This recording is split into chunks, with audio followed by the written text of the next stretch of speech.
What is this input function? Why is it required? Reading the data from the input devices. For example, we have the keyboard and the mouse. Using that only we give the input to the system. So, for that reason we need input operations. Output is for displaying the final result on the screen. It is not enough if we just remember the symbols and rules and we write the program and then nothing happens out of it. The ultimate result is we need to see the output.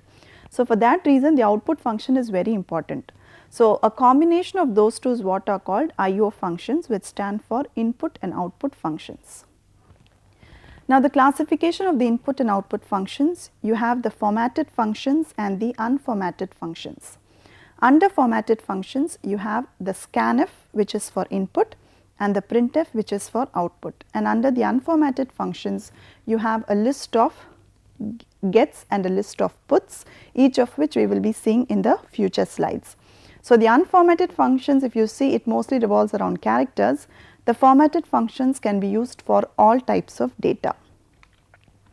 So, first we will see in detail about the formatted functions. As I said, they can read and write all types of data values. A conversion symbol is needed to identify the data type. As I said, we have a format specifier, isn't it, in integers. Similarly, we have this conversion symbol when we come to the I/O functions. This formatted functions, they return values after execution. Based on the return value, we have to identify whether it has returned all the values that we expect or whether some values are missing, because the return value will always be equal to the number of data values that have been either input or output. So, if the return value is not equal to the data values, something is missing somewhere. So, with that the compiler identifies that there is some problem. So, the formatted functions, as we have seen, are the scanf and the printf statement. So, first we will see in detail about the printf statement. It prints all types of data values to console. Console is nothing but the output screen. So, all types of data values indicate integer, float, double and character. This requires a conversion symbol and the variable names. That is, variable name is nothing but the data value, and based on what type of data value we need to have a conversion symbol, which is nothing but a format specifier.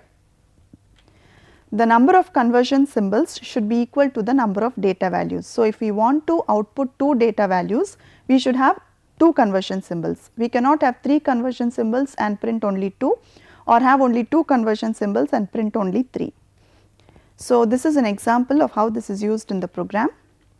As I said, every C program begins with a main and an opening brace, and here we have the declaration of the symbols. Integer x is equal to 2.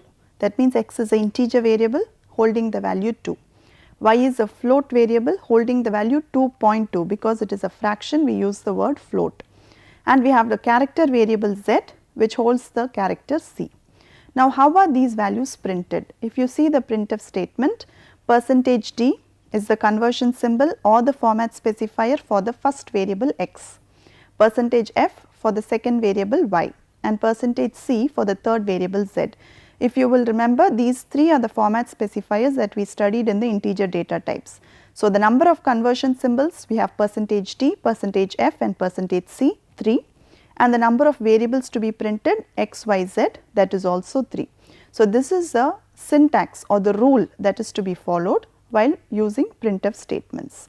So, these are the details of the printf statements that are to be remembered when we write a program. And finally, you have to close every program with the closing brace. The number of opening braces and closing braces must be balanced. We have one opening brace, means we need to have a closing brace as well. So, next we have the scanf statement, which reads all types of data values. This is an input statement. So, in printf we are printing it to the output screen. In the scanf statement we are accepting the input from the user. It is for runtime assignment of variables. Runtime assignment in the sense, we have 2 options to give value to a variable. Like in the previous example, we can give x is equal to 2 in the statement itself, or we can simply give x, and when we are running the program or compiling the program, we can give the value at that particular time. So, that is only called runtime assignment. This also requires a conversion symbol, and it requires the address operator. This we had seen in the arithmetic operators. This address operator, whatever value is being input by the user, it will be stored at that particular memory location. So, this is used to access the memory location of that particular variable. So, it indicates the memory location of the variable. This also returns the values equal to the number of values being read or input. So, the syntactical example of the scanf statement is again %d f and c ampersand a, b and c. So, this indicates that for a we should give an integer value because it is %d, for b we should give a fractional value because it is %f, and for c we need to give a character value because it is %c. So, the number of conversion symbols is equal to the number of variables, and the address operator is very important when we scan the value of variables, otherwise the compiler will return an error. So, these are the details about the scanf statement. Next we move over to the unformatted functions. So, what are the rules revolving around unformatted functions? They work only with character data type. Unlike the formatted ones, they do not require conversion symbols.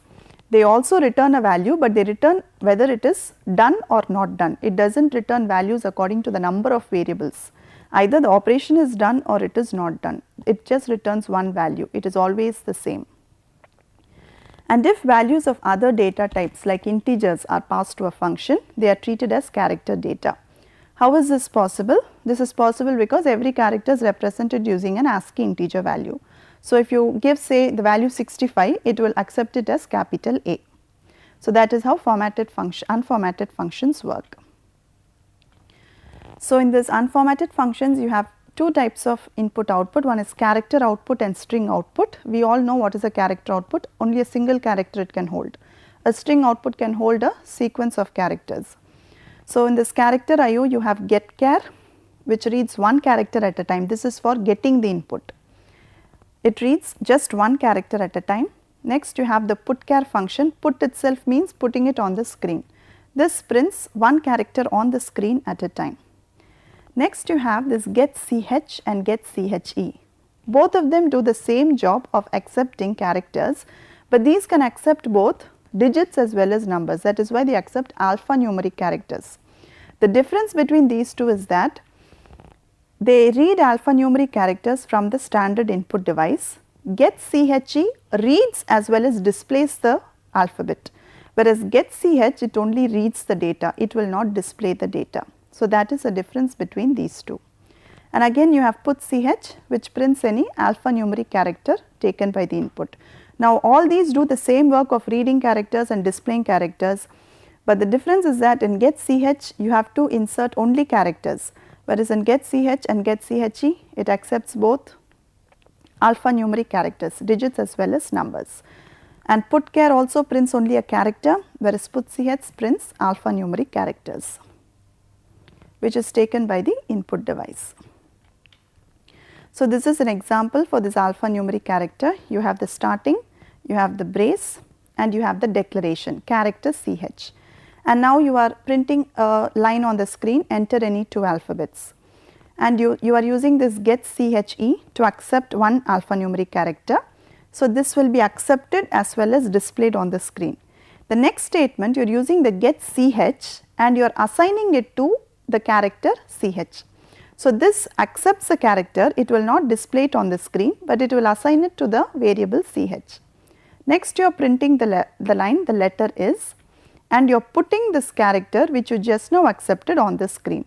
So, then you are closing the program, and this is how you get the output. First you have that printed line, enter any two alphabets, and the first alphabet you are entering, that is say you enter A, it is visible on the screen, but the input through getCH is not visible on the screen. That is because when you get a character through getCH it will not be visible, but later when you are using the putCH function, the letter is B is printed. So, when you want to print a specific letter or a specific line, you have to use either the printf statement or the putCH unformatted function. So, this is how character programs work in the C language. Next we move over to string IO. So, from the word itself we know that this involves strings. In this you have simple getS and putS functions. GetS stands for getString and putS stands for putString. So, the getS function, it accepts string through standard input, that is a keyboard. Till you press the enter key, it will keep accepting the characters. So, and putS does the same job of printing it on the screen. Now here you have an example. You have the main function, you have the opening brace, and here you are declaring character CH. Here if you see, the declaration is different, it is CH and within square brackets 30, that means it can hold up to 30 characters, which forms a line. Whereas in the previous cases we had only a single character. Because it is a string, we have to have more than one character, we need to have letters. And here you are having enter string, that comes as the output. You have the getters of CH, you are getting the string hello. Then you have putters entered string, which prints it on the output screen, and you have putters of CH, which is the same hello string which you entered. So this is how the string IO works in C.